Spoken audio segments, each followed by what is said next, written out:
Hello दोस्तों, आज का सुपर बैटल बहुत ही अमेजिंग होने वाला है क्योंकि गुस्से का पावर हाउस हल्क के साथ उससे कई गुना बड़ा मास्टर कॉन्ग टकराने वाला है, जो अपने पावरफुल हाथों से डायनासोर और स्कल कलर जैसे बड़े बड़े मास्टर को धूल चटाई है। तो चलो जानते हैं हल्क का गुस्सा कॉन्ग को हराने में मदद करेगा कि नहीं, या फिर कॉन्ग हल्क को सीधे जाएगा निगल।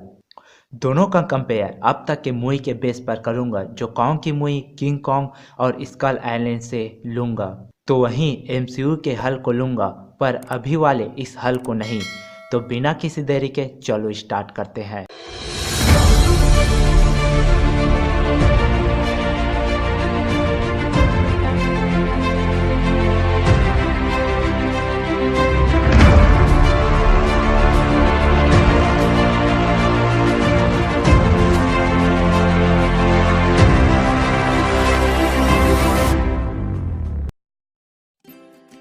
शो डाउन करने से पहले हम दोनों की पावर, एबिलिटी और ये जान लेते हैं कि अब तक किस किस विलेन और मॉन्स्टर को धूल चटाई है।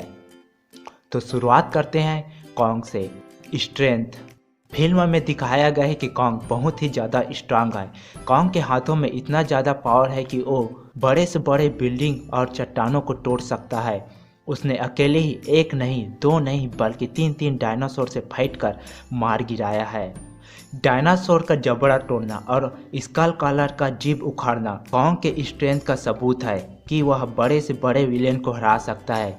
सिर्फ कॉन्ग के हाथों में नहीं, बल्कि उसका पैर भी बहुत ज़्यादा स्ट्रांग है। उसने 250 फीट से जंप कर स्कल कलर को पत्थर से मारा था। फ्लेक्सिबिलिटी।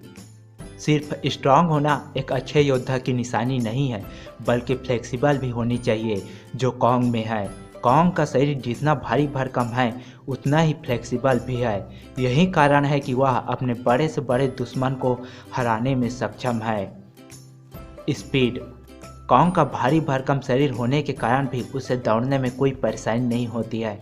कॉन्ग इंसान और जानवर से तेज दौड़ सकता है। उसके स्पीड के सामने स्कल कलर और डायनासोर भी फीके नजर आते हैं। इंटेलिजेंस। कॉन्ग जितना ज़्यादा पावरफुल है, उतना ही इंटेलिजेंट भी है। यही कारण है कि कॉन्ग अपने दोस्त और दुश्मन में फर्क पहचान लेता है और अपनी इंटेलिजेंट की मदद से काफ़ी मॉन्स्टर को ख़त्म भी किया है। फिल्म में जब प्रेस्टन पेकट डेटोनेटर की मदद से जब मारने वाला होता है, वो प्रेस्टन पेकट को बम डेटोनेट करने से पहले ही कुचल देता है। स्कल कलर से फाइट करते वक्त वह बोट प्रोपेल का यूज करता है। ये सारे घटना बताते हैं कि कॉन्ग एक आम मॉन्स्टर नहीं है। ड्यूरेबिलिटी। कॉन्ग जब तक जिंदा रहता है तब तक फाइट करते रहता है। उसे नुकसान पहुंचाना मुश्किल है क्योंकि उसका मसल बहुत ज़्यादा स्ट्रांग है, जिसके कारण उसे भारी भरकम हथियार से ही नुकसान पहुंचाया जा सकता है। दोस्तों, अब जान लेते हैं कॉन्ग ने अब तक किन किन दुश्मनों को मार गिराया है।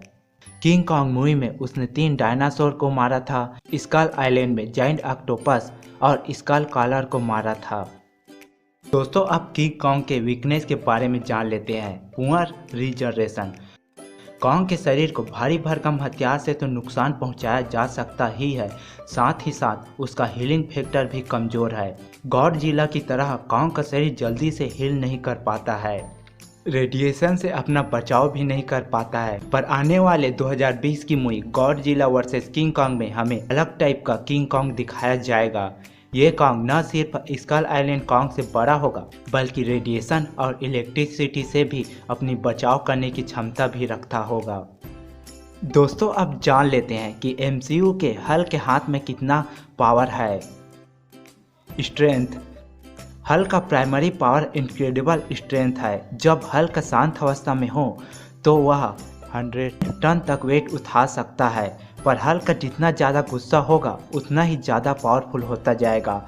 इस हल्क की स्ट्रेंथ लिमिटलेस मानी जाती है।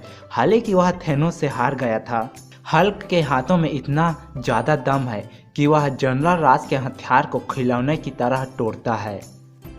ओ सीन कौन भूल सकता है जिसमें हल्क ने सिर्फ एक पंच में चित्तौरी लेविथान को तबाह कर दिया था। यही तो मेरा राज है, मैं गुस्से में ही रहता हूँ।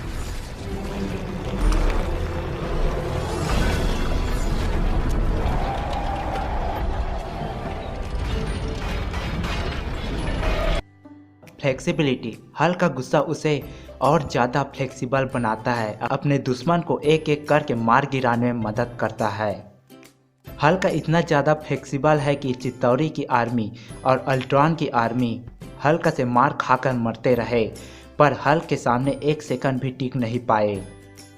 स्पीड, सिर्फ हल्क के हाथ में दम नहीं है, बल्कि हल्क के पैर बहुत ज़्यादा स्ट्रांग है, जिसके कारण उसे सुपर ह्यूमन की तरह गति मिलती है। वह एक ही बार में ही कई माइल्स दूर तक जंप कर सकता है। वह बड़े से बड़े पहाड़ों और बिल्डिंग के ऊपर से जंप कर सकता है। वह स्पेसशिप को भी अपने जंप से पकड़ सकता है। इंटेलिजेंस, अगर हल्क अपने दुश्मन को हरा नहीं सकता है तो वह ब्रूस बैनर जो एक साइंटिस्ट है वह जरूर हरा देगा। ब्रूस बैनर जिसने हल्क बस्टर और टाइम ट्रेवल मशीन बनाने में मदद की है और अपने खतरनाक दिमाग की मदद से ब्रूस बैनर और हल्क को मिलाकर प्रोफेसर हल्क में बदल गया। ड्यूरेबिलिटी, हल्क के बॉडी को डैमेज करना मुश्किल है। अभी तक कोई हल्क के बॉडी को डैमेज नहीं कर पाया है। हालांकि हल्क बस्टर ने हल्क के दांत को तोड़ दिया था।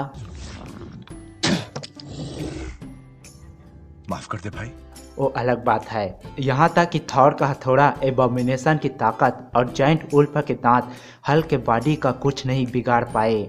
हल्क ने आग के गोले शटर में भी जंप कर दिया था, पर भी उसे कुछ नहीं हुआ। हल्क रुको, बड़ा राक्षस है। दोस्तों अब जान लेते हैं एमसीयू हल्क ने अभी तक किस किस विलेन और हीरो से फाइट की है। एबोमिनेशन को अपनी ताकत का एहसास कराया है। चित्तौरी की आर्मी और अल्ट्रॉन की आर्मी को धूल में बदला है। Thor, giant wolf, Hulk Buster को कड़ी टक्कर दिया है। दोस्तों अब हल्क के वीकनेस के बारे में जान लेते हैं। ऐसा कोई सा भी वीकनेस नहीं है जो कॉन्ग हल्क से फाइट करते दौरान यूज कर सके। तो चलो आगे बढ़ते हैं और जानते हैं कि अगर हल्क और कॉन्ग आमने सामने हों तो कौन किसको कुचलेगा। कॉन्ग हल्क से 8 गुना बड़ा है तो कॉन्ग हल्क को कुचलने या फिर खाने की कोशिश कर सकता है, जो कि हल्क 100 टन तक वेट को उठा सकता है और कॉन्ग का वेट 60 टन है तो हल्क यहाँ पर कुचलने से बच सकता है। अगर हल्क कॉन्ग को जायंट वुल्फ की तरह खाने की कोशिश करता है तो जैसे हल्क ने जायंट वुल्फ को खाने से रोका था वैसे ही रोक सकता है। या फिर कॉन्ग हल्क को खा लेता है तो कॉन्ग रेडिएशन के कारण मारा जाएगा, क्योंकि इस कॉन्ग के पास रेडिएशन के खिलाफ कोई पावर नहीं है।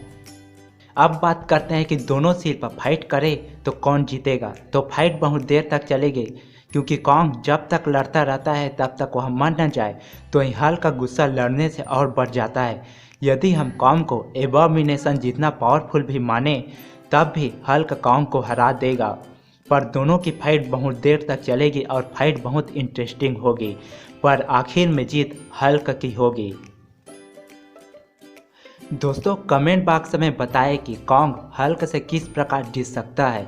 दोस्तों अगर आप चाहते हैं कि गॉडजिला वर्सेस हल्क का वीडियो बनाऊं तो इस वीडियो को लाइक करें।